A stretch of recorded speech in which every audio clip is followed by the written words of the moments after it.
Now, just to throw out another number, if you look in USA Today, they have a report that said that the income tax rates are the lowest today that they have been in the last 60 years, ever since 1950. And this is something that doesn't get talked a lot about, but you can read it up. Those of you that are quick on computers, you can dig it up on Google. But it's a fact, and it's.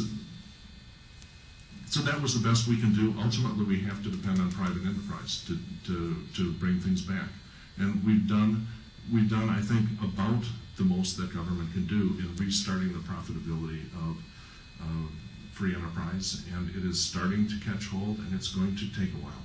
It has taken, it took 8 years of economic mismanagement to get into this mess, and it's going to take a while to get out of it. But small businesses are what really, it's close to my heart, because that's what I was in for all the time since I was a 19-year-old kid starting this company in our basement with my little brother.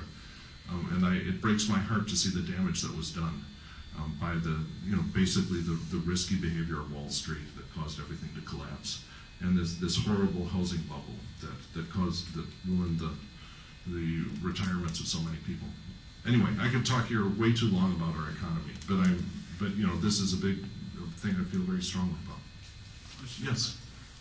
What are your thoughts on the sustainability of Social Security and Medicare? Yeah. Well, Would you repeat the question? She's interested in thoughts about the sustainability of Social Security and so on. Well, I've been endorsed by the Committee for the Preservation of Social Security and Medicare. And so that probably says more than anything. They have this wonderful, I don't know if any of you know Max, and I'm forgetting his last name, who's devoted his life to saving Social Security and Medicare and preventing political attacks from it. And he came in and awarded me a pair of boxing gloves, bright red boxing gloves, as a fighter for Social Security.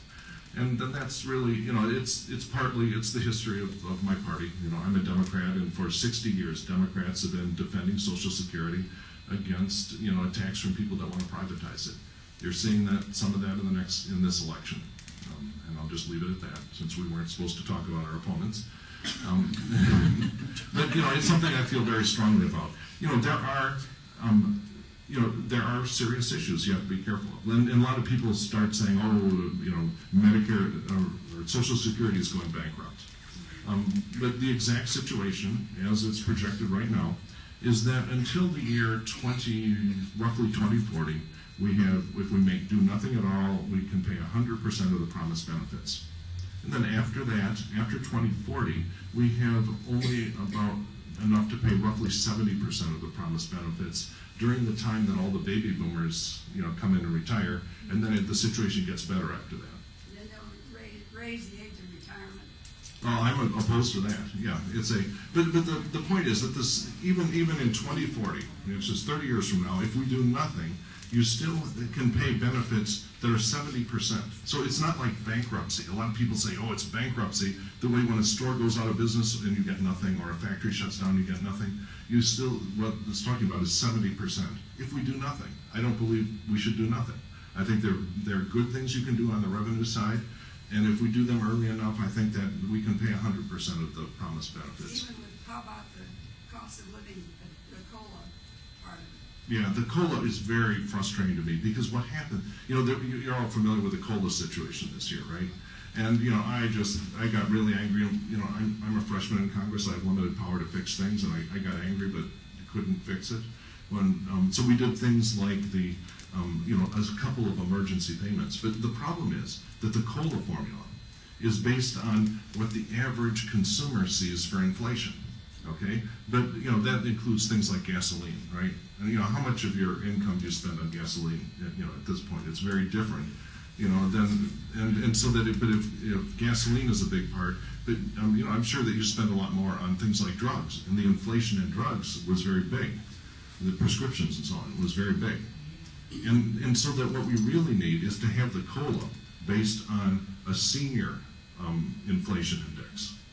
And so, that's something that I'm also a big fan of, because it doesn't do you any good.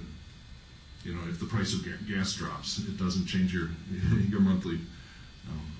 Anyway, so that's a big issue, and and the situation, for whatever reason, for an average consumer, there was very little, almost no inflation for the last couple of years.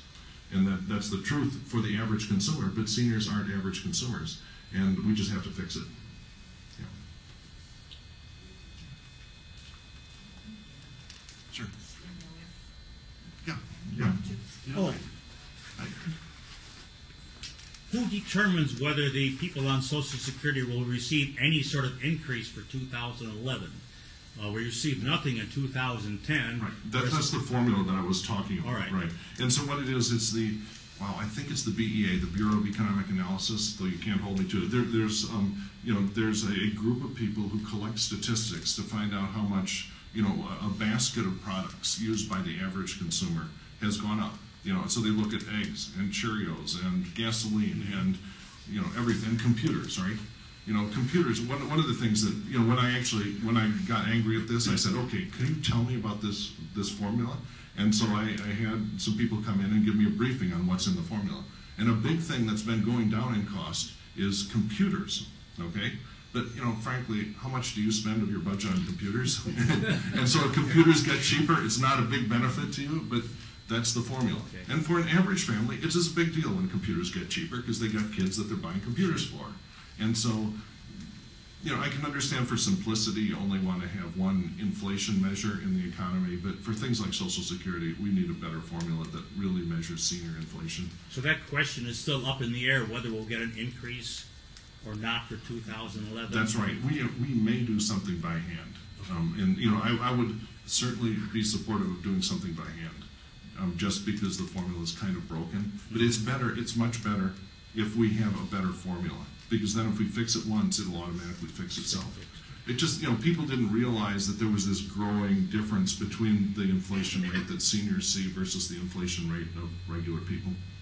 And that's the regular people, I'm sorry. Thank you. Yeah.